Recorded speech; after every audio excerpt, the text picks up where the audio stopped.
Go on your left, number 3 on the Season 1 SCG Tour leaderboard. And Zan Syed is number 8 on that same leaderboard.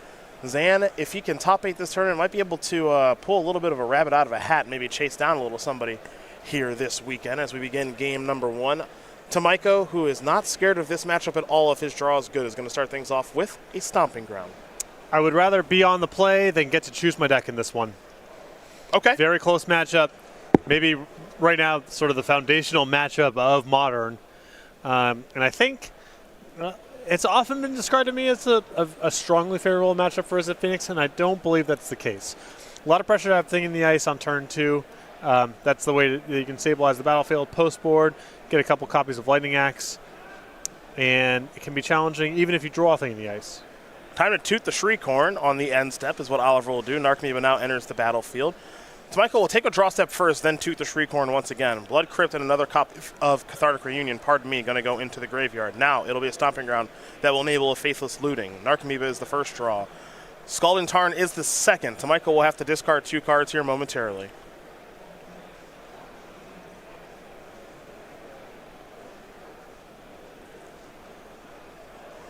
Looks like a Bloodghast among the options. I also see a copy of Prized Amalgam in hand, but Tomajko has decided he's going to discard a Golgari Thug. This will be a Scalding Tarn. That will get the Bloodghast back. And now Narcomoeba is eligible to attack since it entered the battlefield at the end of Zan's turn. Zan will fall down to 19. He will play a Spirebuff Canal. He will play the very important Thing in the Ice. Maybe is its best card in the matchup. And Tomajko there did have the opportunity, as you mentioned, to get Amalgam in the graveyard, but I think Tomajko really wanted to take that opportunity to get a card with Dredge in the graveyard.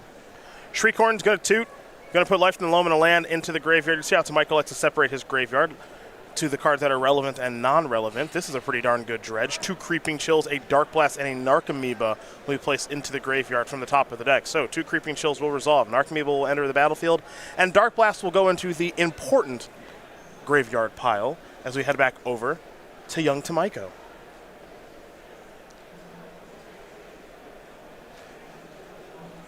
He does have a copy of Cathartic Reunion in hand, but it looks like he's going to start by attacking here with Bloodghast and Narcomoeba. See if Zan has any interest in a block or not. This feels like a pretty safe spot to block. Take a lot for Tomajko to be able to finish off Thing in the Ice from here, given that there's no Conflagrate in the graveyard. Perhaps he can make one appear kind of out of nowhere, though. We'll have to see. And I think Zan's doing a little bit of math to see exactly what is going on at this stage of things and if a block is safe or not.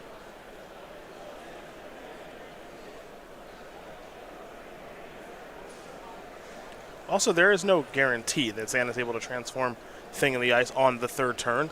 If a Manamorphose is involved, of course, it's not that difficult, but it does need to be involved in the process in most instances to make this the case. Zan not going to block. He's going to fall down to 10, and we'll see how Tomajko wants to follow things up, because I know he's eyeing up that Cathartic Reunion. He'll start by sacrificing a Scalding Tarn, going to fall down to at least 22, will Oliver. 12:30 Legacy players, around 4 pairings have been posted. 12:30 Legacy. Basic Mountain, the weapon of choice there for Oliver. Pairings have gone. Cathartic Reunion looks like it's going to be placed on the stack. He's got to discard 2 cards along with it.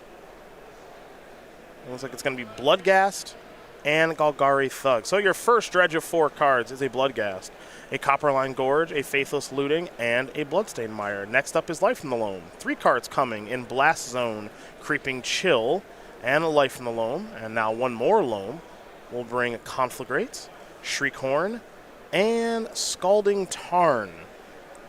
So once again, Tomajko will separate the cards relevant to non-relevant, and a Creeping Chill will resolve. Zan's going to fall down to 7. Tomajko should be moving up to 25.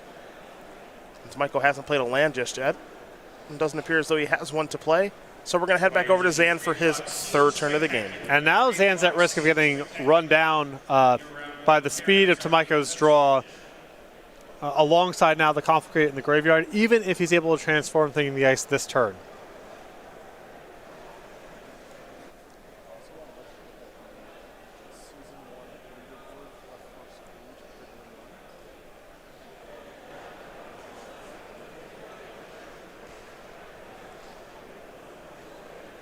You can see the rightmost card here in Zan's hand is the Manamorphose.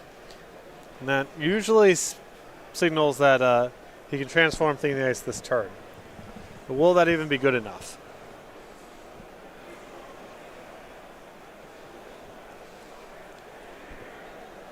Well, that's the best place to start. So here is Manamorphose. Thing the ice going to slide down to 3 counters. 3 more to go here for Zan as he'll draw a card.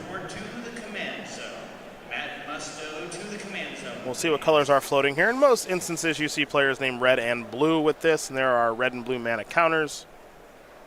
And it looks like it will be one of each. So there we are. That answers that question. Next up is a Thought Scour. No more blue mana floating. Zan will be predictably targeting himself. Arclight, Phoenix, and Faithless Looting placed in the graveyard. Zan will now draw a card. Red mana floating. Has not played a land yet this turn. If you have watched any of the SCG Tour, especially our modern events, you are very used to this sequence of events on turn 3 for Is It Phoenix. As a Steam Fence enters the battlefield tapped. He's got nothing else to do. Maybe he's hiding double gut shot or something. Yeah, but then he's falling to 3 and just dead to Conflagrate. Yeah, so. Conflagrate would finish things up. This seems like bad news for Zan, as Tomajko is just going to draw. No dredgers in the graveyard. Copperline Gorge, I believe, was the draw, and I think that should finish it all by itself. Conflagrate is going to be too much to overcome, and Tomajko will win the game. So Oliver Tomajko is going to win game number 1 here over Zan Syed. Dredge up a game here over Is It Phoenix as we prepare to go to the sideboards, and we are going to start with Zan, who's got 3 Ravenous Traps, 2 Spell Pierces, 2 Saheeli, Sublime Artificer, 2 Blood Moon, 2 Alpine Moon, 2 Abrades, a Pia and Kiran Nalar, and a card that you kind of waver on sometimes in Anger of the Gods. I think Anger of the Gods is still good enough here. Exiling is just such a big deal. Really, the pressure's on Zan to be able to interact sooner in the game and also against the graveyard. To that end, Spell Pierce and Ravenous Trap should be very good. For Oliver Tomajko, up a game here in this matchup, one I know that he feels quite comfortable in. He's got 4 Nature's Claims, 3 Leyline of the Voids, 3 Ancient Grudge, 3 Lightning Axe, an Assassin's Trophy, and an Alpine Moon of his own. I think you're definitely going to see the Leylines and the Lightning Axes come in, and possibly Assassin's Trophy as well. Zan's deck relies very heavily on the graveyard, so Leyline makes a lot of sense, and then Tomajko hungry for some answers to Thing in the Ice. The big question, of course, is how much does he want to, I suppose, make his deck a little bit worse when you're bringing in cards like Leyline of the Void. He's got to find some cards to bring into his deck in order to facilitate that change. Yeah, I mean, you can cut the 2 copies of Dark Blast pretty comfortably. Maybe a couple of the other weaker dredgers. Shave out some of the ways to mill yourself over. I mean, there's no perfect solution. The deck's kind of all engine. But I think those 7 cards, at least the 6, and maybe Assassin's Trophy as well, all that stuff's good enough that it's worth engendering a little inconsistency to have access to those cards. Well, my friends, those are the options there for our players at home. Tomajko and Syed will begin game number 2 in just a moment. We do highlight this match, even though these players are 9-3, for a very specific reason. We take a look at our leaderboard here to close out Season 1. You'll see Zan with 103 points to Oliver's 123. That's a 20-point gap, of course, and both these players are very much in contention for the top 8, and with Matthew Dilks not making day number 2 of competition, it is entirely possible that Zan top 8s this tournament and it jumps over Dilks. Right, and this is essentially an elimination round for Zan as it pertains to the Players' Championship. If he's able to rip off a 4-0 in the modern portion, he's in the top 8, and then within striking distance of the top 3 when this is all said and done. He loses this match and falls to X4. He can still have a good invitational, still make a lot of money, but won't be able to make the top 8, and that'll lock up Corrigan, Dilks, and Tomajko as the 3 bids. So, if you are Corrigan and Dilks, you are just hoping that Tomajko can get the job done here, and Oliver is obviously hoping that for himself as well. Gajewski, he's all done. Tarek Patel, done. Harvey, Sasser, they're done. Zan is really the last one who can do a little bit of stealing here. 2:30, 2-minute Giant players, your round 1 pairings are being posted. Please find your seats. So these players will begin game number 2 of competition in just a bit. Dredge, Is It Phoenix, 2 very popular decks as we did our modern day 2 breakdown. We had a lot of players make day number 2, over 170. And we did a little bit of a breakdown for you during our pre-show today. Is It Phoenix still the deck with the most conversions from day 1 to day 2? Humans coming in 2nd, and Dredge actually, if memory serves, coming in 4th or 5th. But still seems like a good tournament for the graveyard-based strategy. Surprising amount of Azorius control. I think that was the big unexpected performer. 10 copies, if memory serves. Let's see, did you get that right? 16, a little low.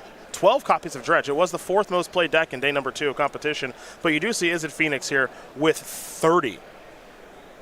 30 copies in day number 2.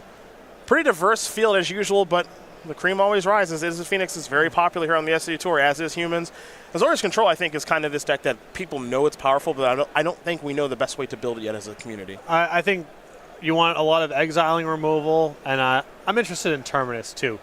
Just things that avoid the recursion of Arc-Light Phoenix and the Dredge threats. We'll see if Zan can even things up here. Oliver has made one heck of a run here on the SCG Tour. Keep in mind, he's played in basically every event here in Season 1, so it's not like he hasn't put the time and the effort in. It just kind of came late at the season. Right. That's all. Second place in Syracuse, losing to Zan in the finals of that event, and then winning Louisville, beating Drake Sasser in the finals of that event 2 weeks ago. So Tomajko has definitely put in the time and the effort, and if he can get one more win here, his top 8 is his ticket to the Players' Championship might be good to go, and his top 8 dream still very much alive, and he gets to kick things off with the Leyline of the Void. Zach Keeney, please return to the Invitational. Something I've noticed about watching Tomajko play Dredge, he takes a lot more natural draw steps early on in the game than I see a lot of other Dredge pilots do. I agree. He is clearly well versed in this strategy.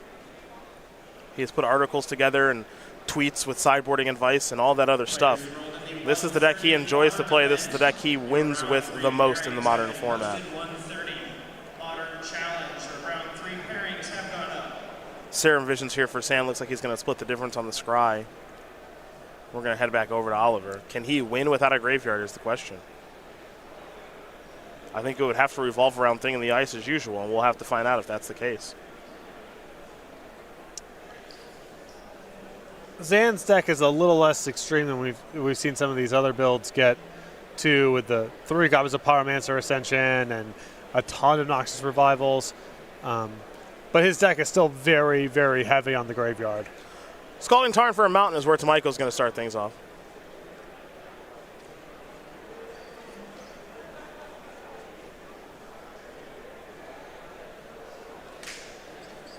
And now it'll be a Conflagrate for 0. As he'd much rather have that in the graveyard than in his hand. This is the Thing in the Ice. We'll head back over to Tomajko.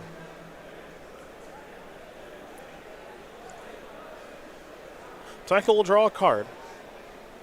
No Dredger in the graveyard just yet. Haven't seen Faithless Looting or Shriekhorn. Might have Cathartic Reunion, though. And unfortunately for Oliver, he actually has access to his graveyard, where Zan at this stage of things does not.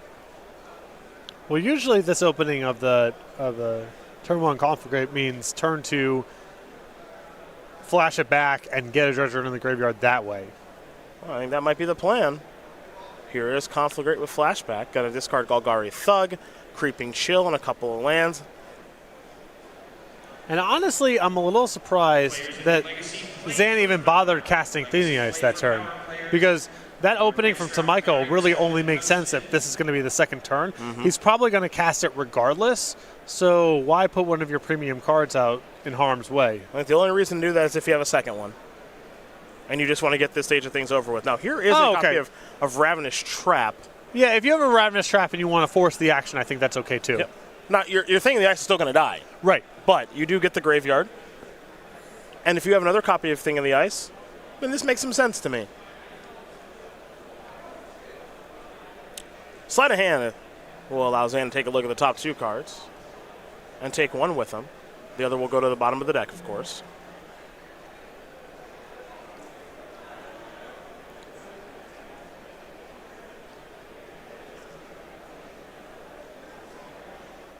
Next up is a Serum Vision. So Zan will draw, and then he will scry 2. Matthew Dilks, as you might be able to see, is watching this match. They're on the rail, arms crossed. It's a big one.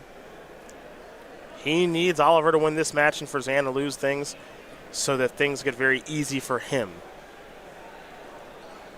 There's a Spire Bluff Canal.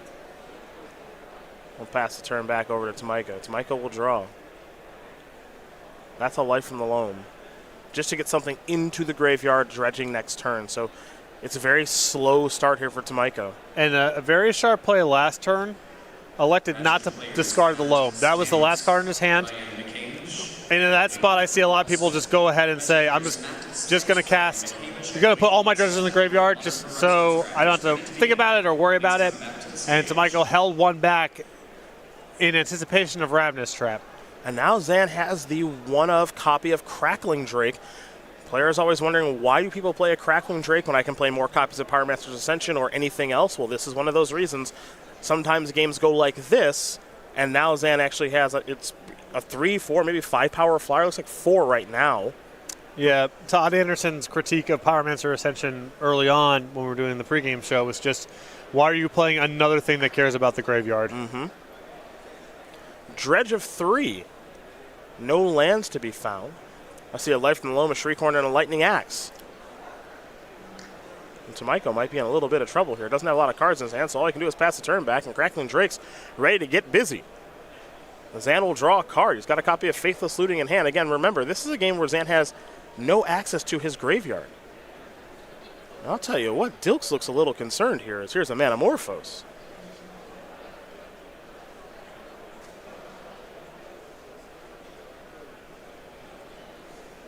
A blue and a red floating. Crackling Drake is now a 5 power creature.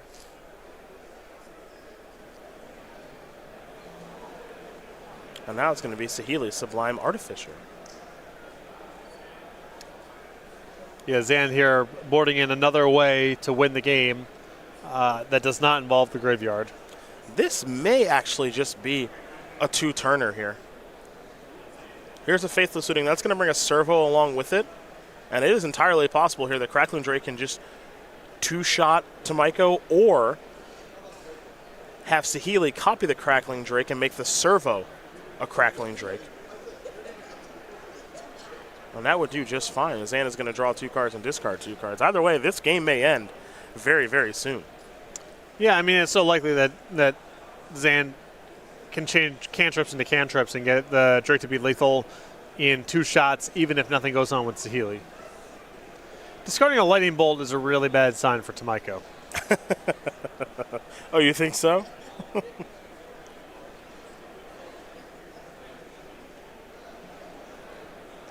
It's a 7 power flyer now. And it's going to be an attack here for 7. Tomajko's going to fall down to 10. He's going to need one heck of a dredge.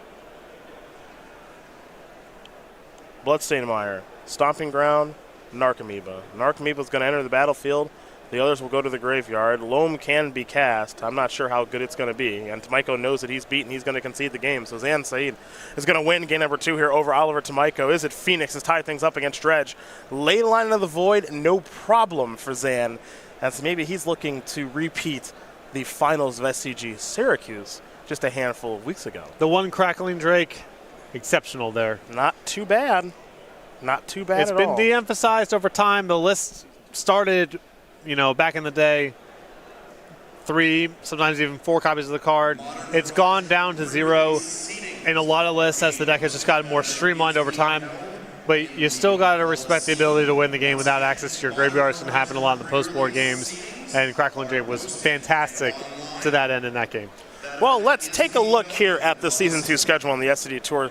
One of these players is going to be playing the Players' Championship. Maybe both, truth be told. But if they don't get it done here, they've got the opportunity to start things up once again, June 29th and the 30th in Pittsburgh. Not that far away. And then July will bring us Worcester, Philadelphia, and Columbus. That's standard, team constructed, and then modern.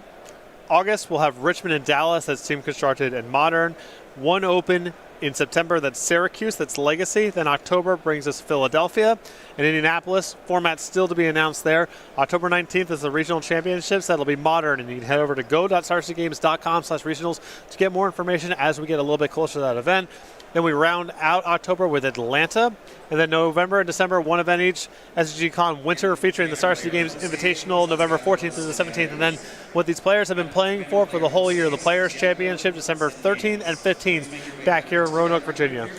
Playmats aplenty here, folks. For our standard open and classic players, it's Captain's Quarters, illustrated by Titus Lunter. For our modern open and classic players, it's Aurora's Light, illustrated by John Avon. And for our Legacy, Classic and Open players, it is Ripped from Reality by Mark Teeton. These playmats are free and exclusive. with entry into any Open, Classic, Infinite Challenge, or Sealed Spectacular package. Go.starcitygames.com/schedule for more information. Speaking of more information, Patrick, Talk to me. a couple people can confirm that the closet in a packed hotel room is very underrated, so long as it's big enough to lie in. Yeah, or you just, well, then you gotta step your game up. Closet's too small, work on your field position game. Just work on contorting your body. Wrap yourself, sort of become, circle, hug your knees. You can, you're only limited by your imagination. I can't do it. I could try. I've built many a nest in a hotel room. Nesting is my specialty. I can pack blankets on top of each other better than anybody. But closet, I don't know. I have slept in a tub once. The tub is not good. It's very risky. No, it's not good. It's not good. It's risky for a reason that you don't imagine until it's too late. What? May I ask? Someone gets up to use the bathroom. Sure. Sure. That's fair. And what are you going to do? Yep. Are you going to say something? It's your fault. You're in the bathtub. You're in the bathtub, yeah. Why not? Just put the shower curtain up. You're good. Little privacy. You built. Speaking of doors, right there, shower curtain. Door in the bathroom. There's a door that separates the bathroom. I only go so far. And there's a door in the bathroom. That's how I feel.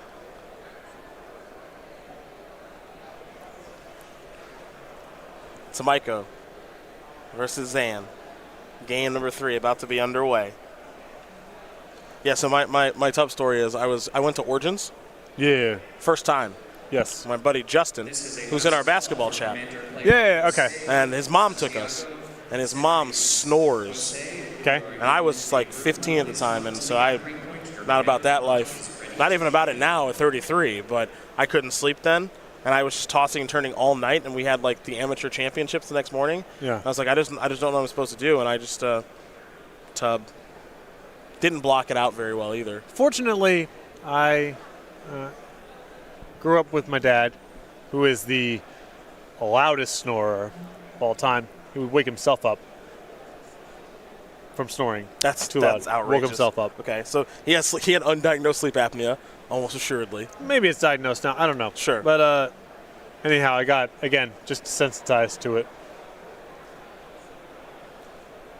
Can sleep through anything. I can't sleep through anything. Can't handle it. Can't handle the snoring. Fortunately for you, not a big snorer, but whenever you start rocking and rolling, I'll just give you a light push. Yeah, it doesn't take much. Push. No, it doesn't actually. Yeah. Just a light little push, and then you stop for like an hour. Yeah. It's really nice. Just need a little help.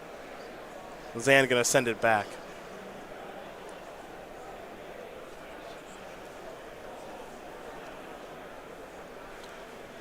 The 27-year-old from Atlanta, Georgia, with 18 Opens played last year and 5 top 8s, with 1 win with Band Spirits, if memory serves, up in Milwaukee. 11 top 8s all-time, 2 Open wins, 1 this year as well, just a couple of weeks ago in Syracuse.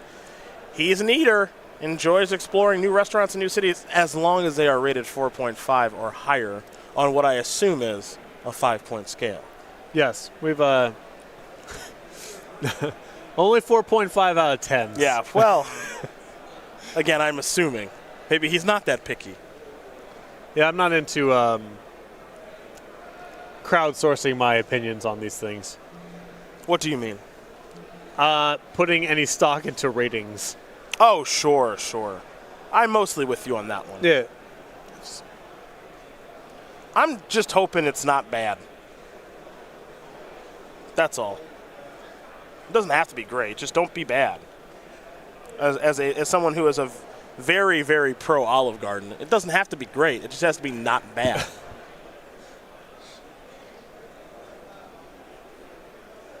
Sand here looking at a mountain, a ravenous trap, some blue cards. He's going to talk himself into this one because he's got the scry. Yep. Been there. Also has a Manamorphose to fix the mana. Right. Faithless Looting going to go to the bottom. Another leyline there for Tomajko. Next up is the Copperline Gorge and a Faithless Looting here for Oliver. So it appears to be a very nice start here for the young man on your left.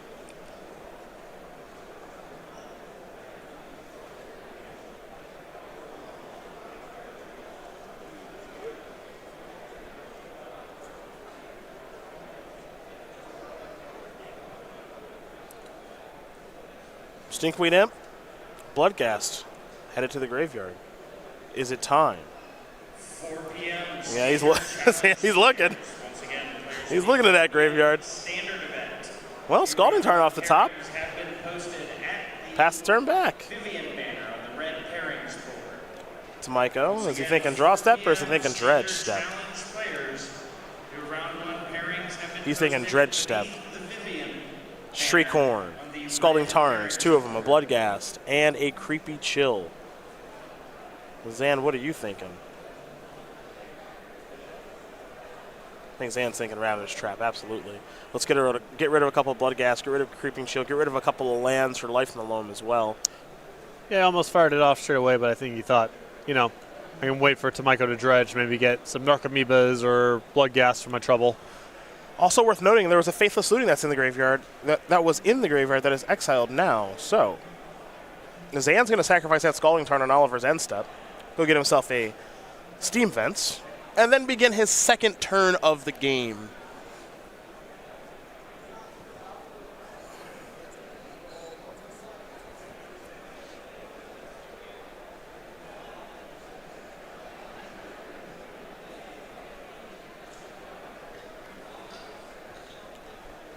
Now, we saw Syed won the last game with the assistance of Crackling Drake. Remember, only 1 copy in the list.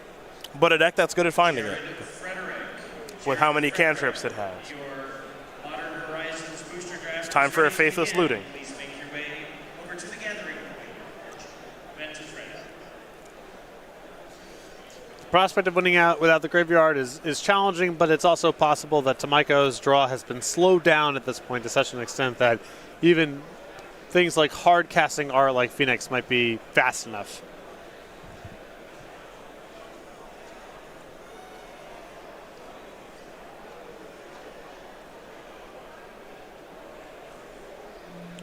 Looks like there goes Manamorphose in an island, past that turn back. So we're going back over to Oliver. Bit of a deep breath there from Tomajko. Doesn't look like he's thrilled with how things are going this game. Well, doesn't have anything going on. And it's a cathartic reunion. I think it's going to get countered here by Zan. And it will be by a Spell Pierce. it's brutal. At least, that's not good for Tomajko, but the consolation is you still get the Dredger in your graveyard. Yep. That's where Stinkweed Imp is now. Prize Amalgam also down there, so can maybe get something started. Here's a Sleight of Hand.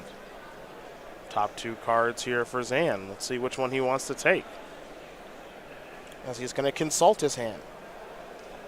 Dilks, Tariq Patel, Dominic Harvey. They're all swarming Zan now. Want to know what's going on in this match. It's a very important one. And he's got to remember, it's not Serum Visions. He gets to actually take one of those cards. Almost made that mistake. Now he'll sacrifice the Polluted Delta. An easy mistake to make sometimes because those cards are so similar. He'll get a basic island off the Delta, will Zan, as he falls down to 18. I'm curious to see where Syed goes next.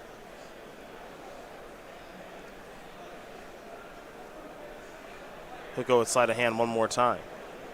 Take a look at the top 2. Sleight of Hand is the selection. The other card's going to go to the bottom. And he'll pass the turn back over to Tomajko. Tomajko's going to dredge Stinkweed. It's a big one. Stinkweed 1, Faithless Looting 2, Arid Mesa 3, Lightning Axe 4, Shriekhorn 5. That Faithless Looting and Stinkweed Imp, that's a nice combination of cards to have there. Again, the ball rolling here took a little while to rebuild from the Ravenous Trap, but he's got a lot of breathing space too because of the ley line. Both players operating at a pretty slow pace right now. Tomajko's going to sacrifice that land, get himself a basic mountain. I think we're going to see him flashback Faithless Looting and start some dredging once again. Here is Faithless Looting from the graveyard. That's going to resolve. Dredge 5 is where we'll begin once again. Narcomoebas 1, Gemstone Mine, Conflagrates, Wooded Foothills, and a Bloodghast. He'll take a regular draw step. That was an Narcomoeba. And he'll, of course, have to discard 2 cards. Wouldn't be surprised to see Stinkweed Imps, plural, go to the graveyard. It's going to be a Narcomoeba and a Stinkweed Imp instead here for Oliver. So he'll separate the graveyards and all the cards where they belong. All nice and pretty how he likes them. Amalgam's going to come back from the Narcomoeba coming. And now he's got a little something on the battlefield in the graveyard to work with, and now Zan really needs to get the ball rolling. Crackling Drake was able to do it for him last game. He needs to find something similar for this one. He'll start with a sleight of hand. Again, take a look at the top couple of cards and take one with him. Syed working without a graveyard in this game. Was able to overcome that in the last game, having more difficulty doing so in this one. Yep, well, Tomajko got off the ground very, very slowly, and the Crackling Drake was more than enough to get it done. I have a feeling that Zan's going to have to find it again in this game to be able to apply enough pressure. Don't want to ignore the conflict rate that is in Zan's graveyard as well now. That was a key one for helping him win game number 1. Because if Zan doesn't have another copy of Ravenous Trap, Tomajko's going to get off the ground and end this thing pretty quickly from where his graveyard's at right now. Here's the Serum Visions. So now Zan is going to do a little bit of scrying.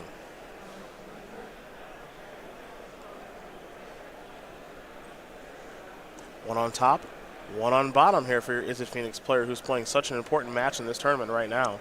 It's a Faithless Looting. 1 and 2 discards coming here in just a moment.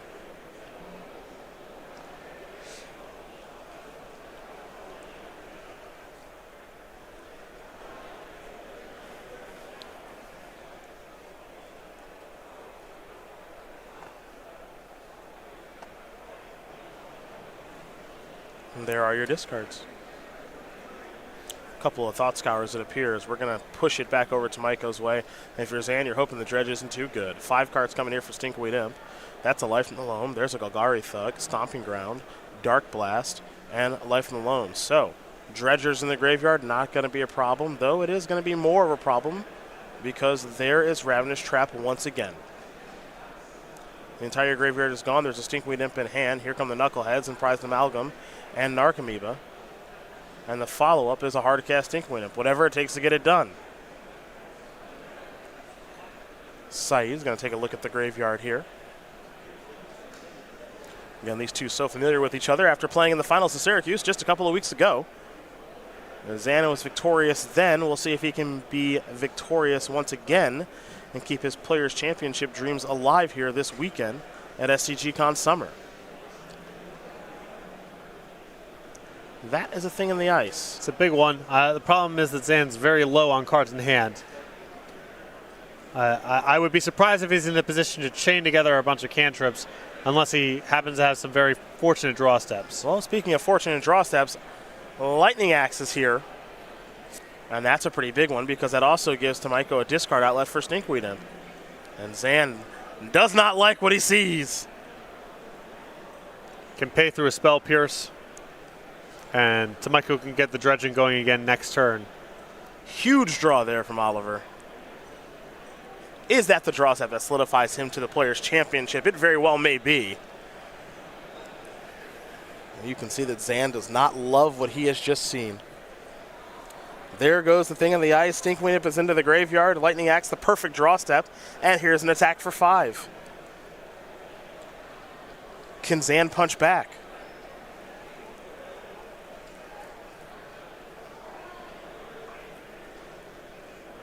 Has he brought in the Anger of Gods? Another question. Wouldn't surprise me if he did. Looks like he picked up a copy of Saheeli. Not great on this battlefield, though.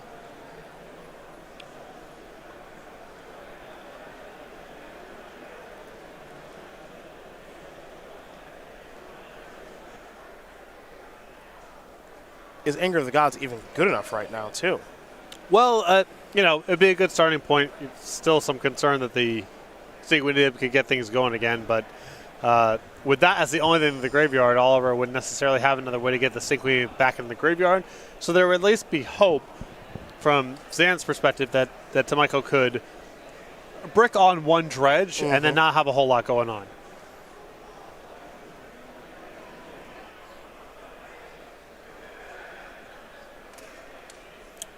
Looks like Syed has come to his decision. It is going to be Saheeli. I think it's going to be plussing it and passing. And I'm basically saying if you'd like to kill this, you have to spend your entire turn to do so. Lightning Axe, Cathartic Reunion, Faithless Looting, Cathartic Reunion, and Creeping Chill. Really bad news for Zan. The Creeping Chill plus the Faithless Looting is more pressure and more to rebuild with also. Tomajko's going to waste no time in flashing back the powerful sorcery. He'll draw 2 cards. Prize Amalgam is 1, Mountain is the other, to go along with Stinkweed Imp in hand. Stinkweed Imp and Prize Amalgam are the discards. Here's the attack for 5. Zan's going to go down to 1 because Tomajko doesn't care about Saheeli. Now we're in a spot where Creeping Chill is lethal. Among many other things. Bloodghast can, of course, come in with haste. Here's the Serum Visions, of course. Servo token will be generated here in just a moment. There it is. Bloodghast can come in with haste. Conflagrate will also be a lethal burn spell at this stage of things. Zan going to do a little bit of drawing of a card, and now scry 2. Magic player Diego Valdivia, please report to the right side of the stage for your draft. And No that's going to good. do it. Diego No good. Valdivia, please report Oliver Tomajko going to win.